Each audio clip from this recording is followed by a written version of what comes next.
the American Broadcasting Company brings to its entire network one of radio's most unusual programs. Pat Novak, for hire.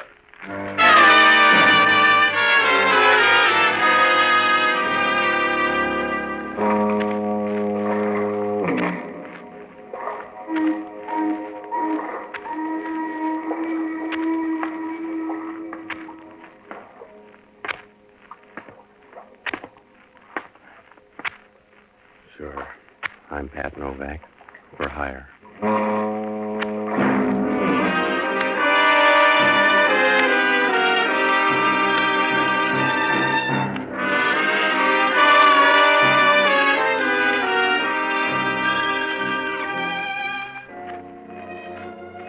That's what the sign out in front of my shop says. Pat Novak, for hire. Down here on the San Francisco waterfront, it's got to be that way. You got to rob a few graves if you want cigarette money. You need lots of work and roomy sleeves if you're going to play a pat hand. Sometimes, in a good week, you can duck trouble 3 or 4 days in a row. And then it creeps up on you like an old charge account. Well, I should have known that when I went to the bank. I was up to my knees in mud and didn't even know it was rainy season. It was Tuesday, and I went by the bank to drop $100. It was about time, because they were beginning to play handball with my checks. Must have been about 11 o'clock when I got to the window. Hello, Mr. Novak. Isn't it a grand morning? If it's your choice, stay with it. Ah, yes. Deposit $100. Yes. Let me get your card.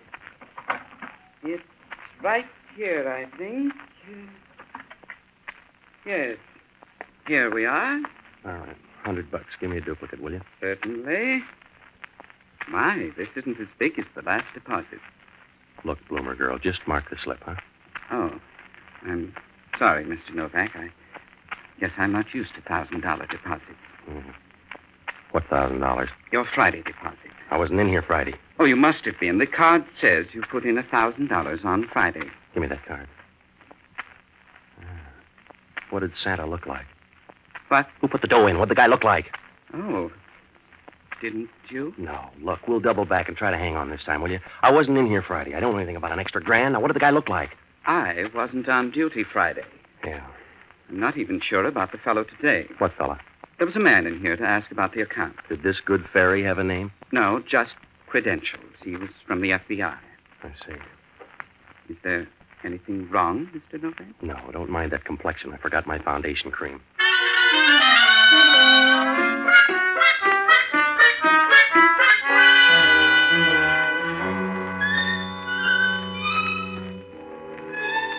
Oh, I should have known right then. A mysterious grand tossed into the till.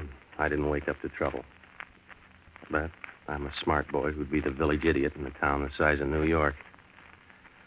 Well, I left the bank and went up to my apartment. That $1,000 was already drawing interest. When I came in, she was sitting on the couch drinking my whiskey. Yeah, she could have all she wanted. A 1949 Panther model. Just the right amount of size 12 in a dress that looked like a well-tailored fig leaf. When she was through looking you over, you felt like the Sunday supplement. Hello, Mr. Novak. I like your apartment. That's good. The view is wonderful. So's yours. What's on your mind? How about a drink? All right. I'll pour, you talk.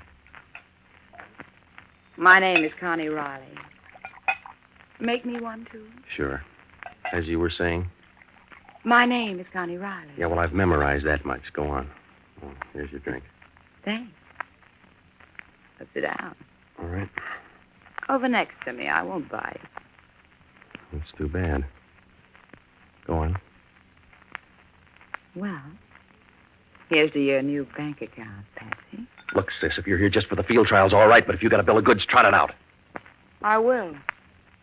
I want that card, too, Patsy. I want it ahead of Chris. I'll catch up with another drink. In the meantime, you fill in and help me, will you? Stop sitting on your hands, Angel. You didn't get that $1,000 with the sweat of your brow. No, not yet. Somebody padded your account so you'd be a nice boy. I want you to be a nice boy for me. At the same rates? The Monterey Rose docks today. A passenger named Kirk Toomey is carrying a jack of clubs, and it means a lot to me. Well, it doesn't mean a thing to me, except the FBI is on my tail. Mr. Novak, you're turning a momentary advantage into a crowbar. You take your deal to some other broker. You're in business whether you like it or not, Patsy. You're going to stub your toe either way, only... To me, it'll be more fun. How about the FBI? You're being frightened by a group of bureaucrats. Yeah, that's what Trotsky thought. How much, Patsy? Hmm? How much for that card when you get it? The price is $1,000. You're an amusing guy, Patsy. Yeah, $1,000 I can afford to be. You don't even know what the Jack of Clubs is all about. You never heard of Kirk Toomey till 5 minutes ago, but you take things in stride as if the whole world belonged to you. Yeah? You're like Adam when he first spotted the Garden of Eden. All right, little Eve, it's $1,000. Remember, you're sitting on my doorstep now. Either go on home or come in the house. Good. I'll take the card. It's your price. Now I can relax. I'll bet you can. Pour me another drink, Patsy. Yeah, sure, in a minute. What comes next? Do I get 3 guesses? You got time to take them. I won't need them all. It's up to you. Come here, Angel. You ever hear of the early bird? Yeah. Do I make a nice worm? You wriggle like one. Aren't you raising that? Straight 18%, darling. That's too bad. I wasn't even going to scream. The next place I live is going to be a cave. Just a minute, will you? Hello, Novak. Oh, Hellman. Well. Am I interrupting anything? No, we were just going over an old seed catalog. Miss Riley, this is Inspector Hellman, San Francisco Police. Good morning, Inspector. Don't bother to arrest me now. I'm just leaving. So soon? My sentiments exactly, Inspector. Bye-bye, Patsy. You can get me at the Concord on Bush Street. See you around, Patsy. Sure. Well, you're slipping, Novak. Hmm? No rain check. All right, funny man. What's your problem? You ever see this guy before? Let me see. He's an awful-looking thug. Yeah. Who is he, your father? A guy by the name of Max Coleman. The FBI trailed him to your bank Friday. They think he gave you $1,000. Yeah. Where'd you get the $1,000, Novak? What do you care, Hellman? Maybe a relative, maybe a maiden aunt. Nobody's related to you, Novak. You're in a jam lover, and I'm here to push your father in. Max Coleman buys his groceries with foreign dough. So what are you weeping about? Arrest the guy if you don't like him. There's government microfilm coming in on the Monterey Rose. That $1,000 makes you a contact man for Coleman. Send the FBI over then. Where do you fit in? Waiting for somebody to drop some loose change? You're my project, Novak. When they asked us for help, I stuffed the ballot box to get you. Yeah. So relax. I'm going to spend the rest of the day here. You're not going to leave the living room. If I got to spend the day with you, I'll take knockout drops. Suit yourself. What's this stuff? That's good scotch. You wouldn't know. Oh. The cheap liquor's out in the kitchen closet. That's for you. All right. Over by the stove here? That's right. What do you keep in here, Novak? Mops and brooms. Where'd you buy this one? What are you talking about? Where'd you buy this one, smart man?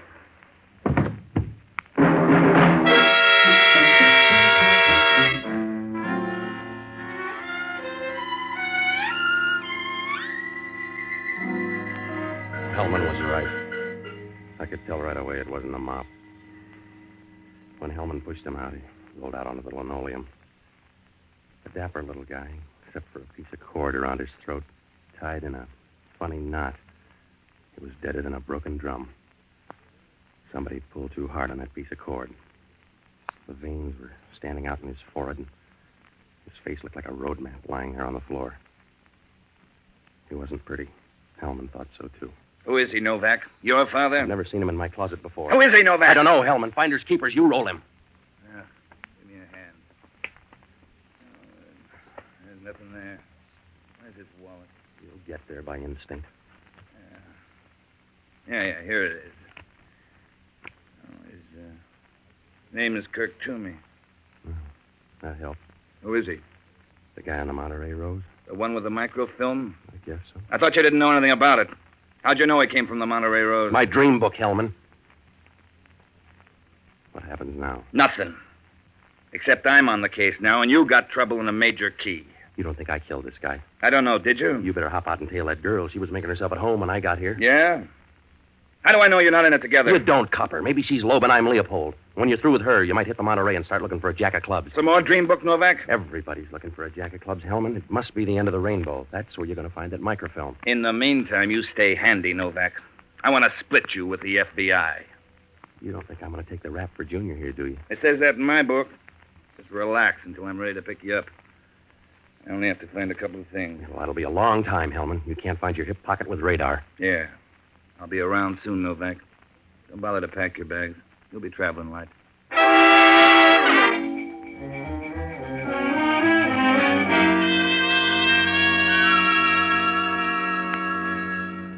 Well, when Hellman left, I knew I was a second division club.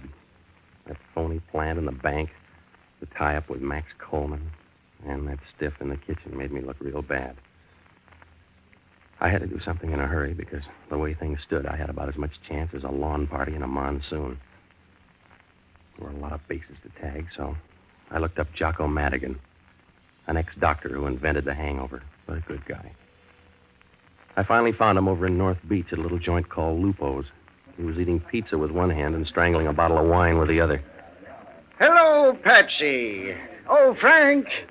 Bottle of wine for Mr. Novak. No, I'm short on time, Jocko. That's where you're wrong, Patsy. People always say it, but it's a lie. Will you calm down a minute? You say you're short on time, but you have all the time there is. It's the one thing that keeps you from being a beggar. Yeah. There are only 24 hours in a day, and that gives you as much time as Napoleon or Alexander had. Will you shut up a minute and put on that wine? I'm celebrating, Patsy. I'm celebrating Mission Day. Mission day's over. I'm a native son. We celebrate longer. Now, look, I'm behind the 8 ball again. Isn't it getting kind of crowded back there? What's the matter? Somebody strangled the guy and put him in my broom closet. When did you find him? I didn't. Hellman did. There's a girl named Connie Riley. Looks good for the job. Why doesn't Hellman book her then? He's still picking up the pieces. The dead guy is Kurt Toomey. He was set to smuggle in some microfilm. It says here I'm contact. You gotta help me, Jocko. You've got me confused with the travel agency. I want you to hop down to headquarters. Get all the dope you can on this guy Toomey. I'm gonna look up Connie Riley. How did she get in the picture? What difference does it make? She's a wrestler I met this morning. Now get down to headquarters, will you? That's why I like you, Patsy. You're like a piece of blank verse. A bad piece of blank verse. All right, Jocko. I'm gonna make like a strip of bacon if I don't get going. Now stay close to headquarters. If anything looks good, contact me at Connie Riley's here at this address. All right. How many times shall I knock, lover?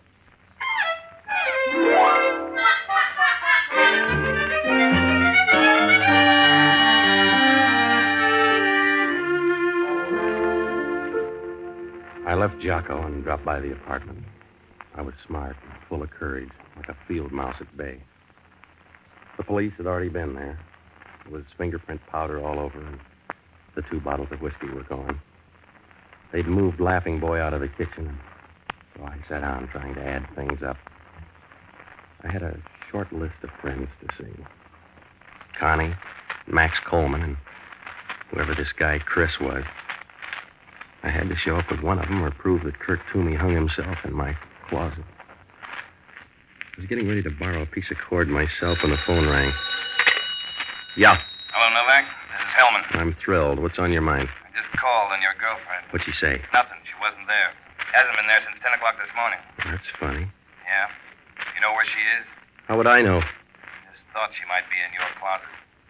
I picked up Toomey stuff on the Monterey Road. Yeah, what'd you find? Well, the usual stuff. A few clothes, some shaving equipment, razor blades, toothpaste, and a pack of playing cards. Pack of cards. Well, you know where to go from there, Hellman. I thought I did. Grab that jack of clubs. Will a 10 of hearts do? Huh? That's right, Novak. A nice fat deck. But the jack of clubs is missing. Oh, you're always too little, too late, Hellman. I just thought I'd let you know, friend, in case you start a bridge game with 53 cards in the deck. Good night.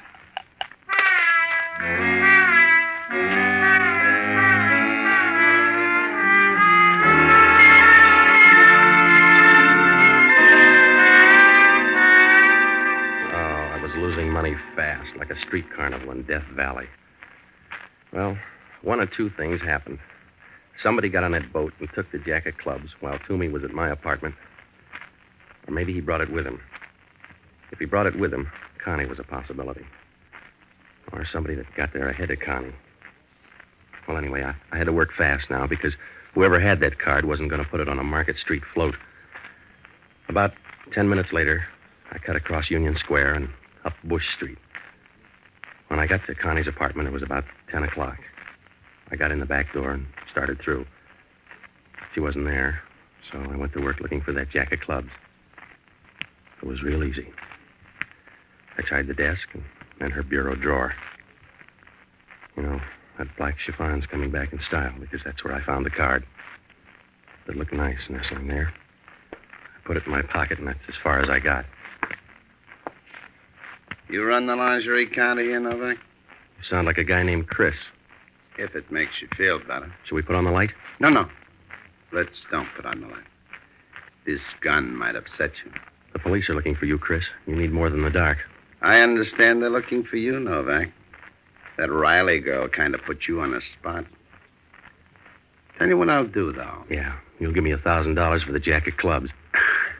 I started to say 500. Around here, there's a whisper. And even grand, mister. You're trying to collect too many places. Want the 500? No, I don't. All right. But I think you're a bum businessman.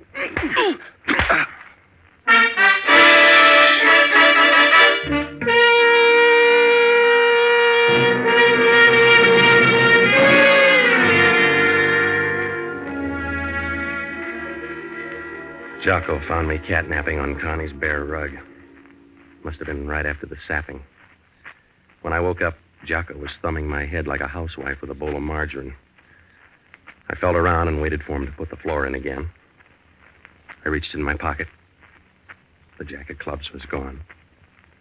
Then I started to talk. Jocko. Did you expect someone better? Help me up, will you? I've helped you get up so much, I feel like one of the Wright brothers. I just lost round 3. Yeah, I saw him getting into the car. Did you get a number? Like Hellman's got yours. Here it is. Let me see.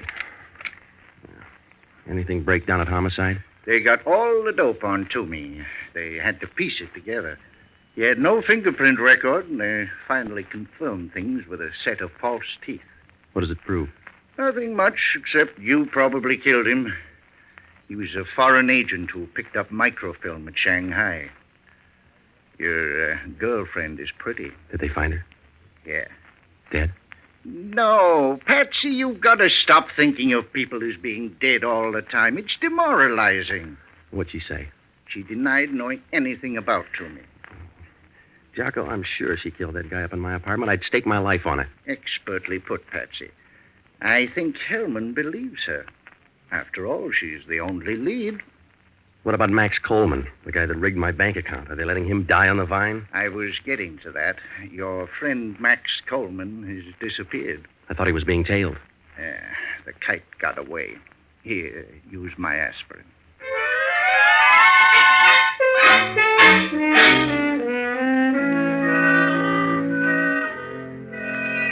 Well, I took a boat out to the Monterey Rose, but that was a waste of time.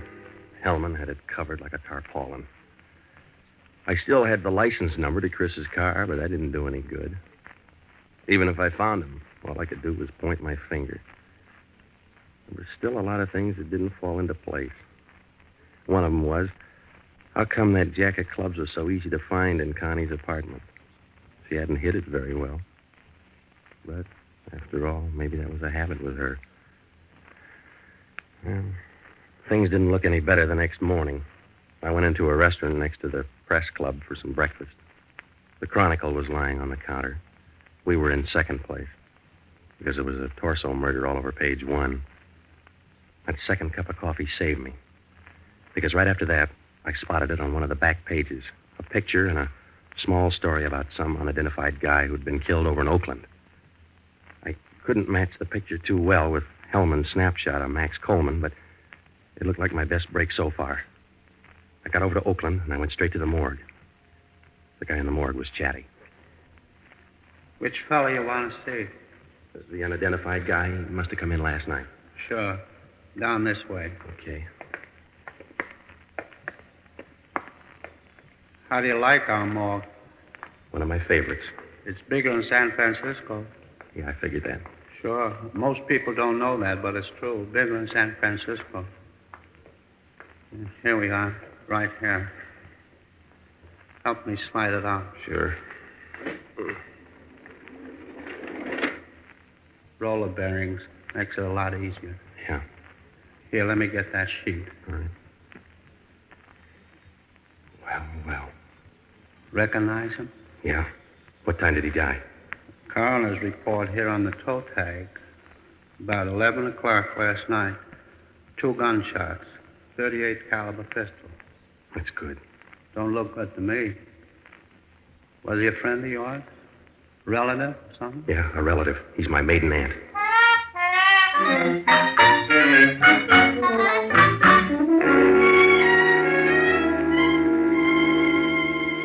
It was Max Coleman, all right. But that was only half the problem. I had some of the answers, but not enough. It's like trying to weave a rug with a spinning wheel and a bucket of sand. Well, anyway, I got to a payphone and I called Jocko. I told him to run down that license number, then I headed back across the bridge. When I found Jocko, he said the car was registered in the name of Christopher Downs, who lived up on Taylor Street. Well, that was enough of a lead, so I telephoned Hellman. Took about a half a minute to draw a map. Hello? Hellman talking. This is Novak. You still got Connie Riley down there? No, I saved matchboxes. Why? When did she leave? Last night about 9:30. Oh, that was smart, Hellman. Why? You better put a guard on her front door and get up to 720 Taylor Street, the apartment of Christopher Downs. Who's he? A late entry. Now climb out of that coma and get going. I'll meet you up there in 10 minutes. 720 Taylor Street? Yeah, it's up on the hill. That's good, Novak. I can roll you all the way down.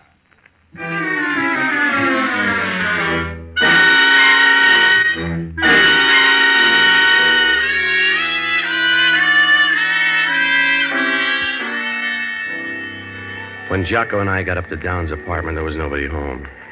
I said a fast prayer for Connie, and I began going through Downs' stuff for a 38 caliber revolver. Jocko was looking, too, over in the liquor cabinet. That's as far as we got. Scavenger hunt, Mr. Novak? Hello, Chris. You haven't seen a 38 around? Just one. It's in my pocket. The same one that killed Max Coleman? You're going to run out of breath, Novak. Slow down. I'm in second already, mister. I can't stop. Then you won't mind a short ride. Out the door and down the back stairs. Should we bring the lap robe? There's nothing to worry about. It's a short trip. You won't even have to wire the folks.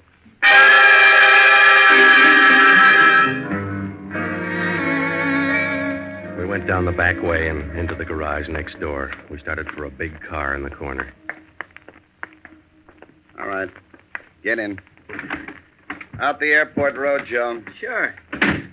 Now relax, Novak. From here, you look like a duck in the pond. All right, Joe.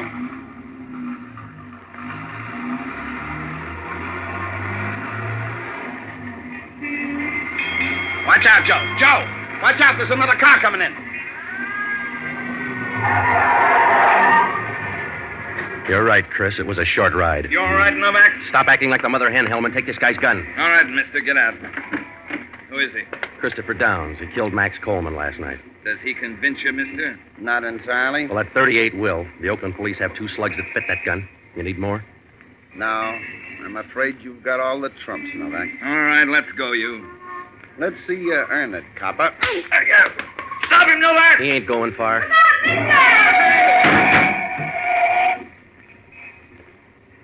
Well, Hellman, now you can arrest him for jaywalking. Yeah. Too bad. He could have told you a lot about that stiff in my closet. Well, go pick him up, Hellman, and don't forget that jack of clubs in his pocket.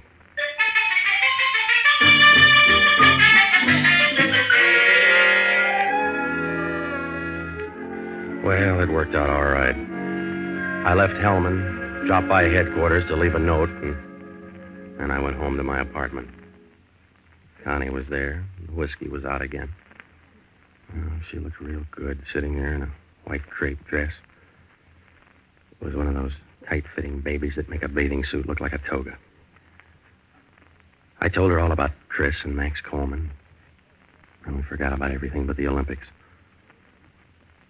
When she put her arms around you, it was a real squeeze. It felt like an old tube of shaving cream. I was pouring a drink when the doorbell rang.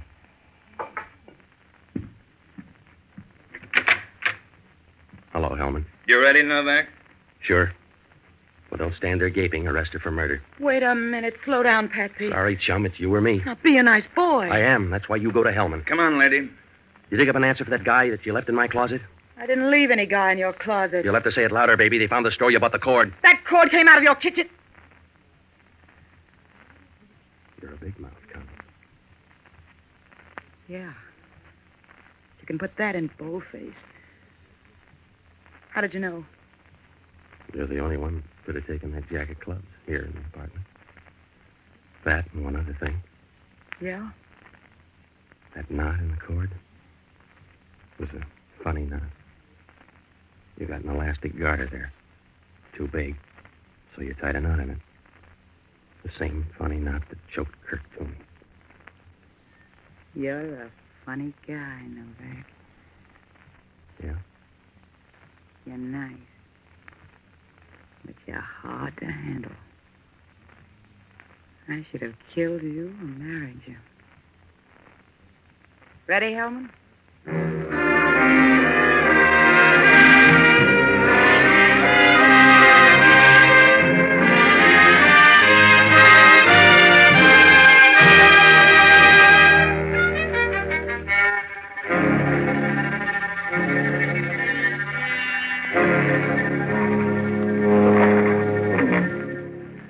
Well, that jack of clubs was a phony right from the start.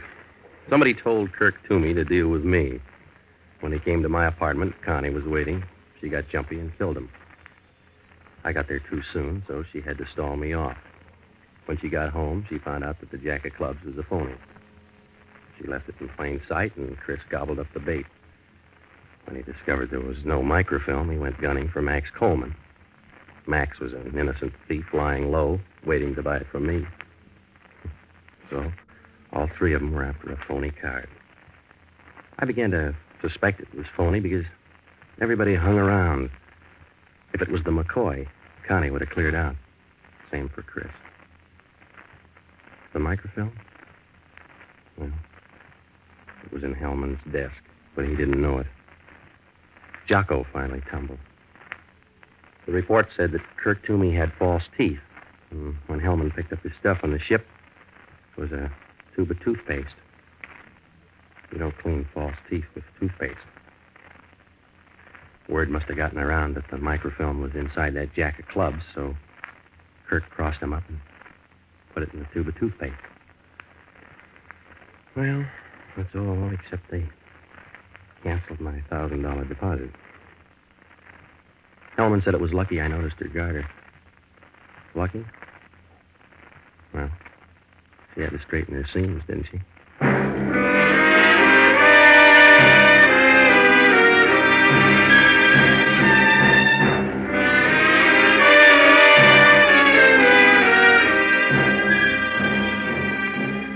The American Broadcasting Company has just brought you the second of a new series, Pat Novak for Hire, starring Jack Webb. Jocko Madigan is played by Tudor Owen. Inspector Hellman is played by Raymond Burr. Music was composed and conducted by Radio and Television Life Award winner Basil Adlam.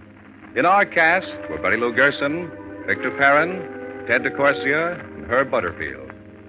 Today we're happy to welcome a new member of the ABC family, as station KARM in Fresno, California, joins our network. And now this is George Fenneman reminding you to be with us again next week, when over most of these same ABC stations, we'll bring you Pat Novak for Hire. This program came to you from Hollywood.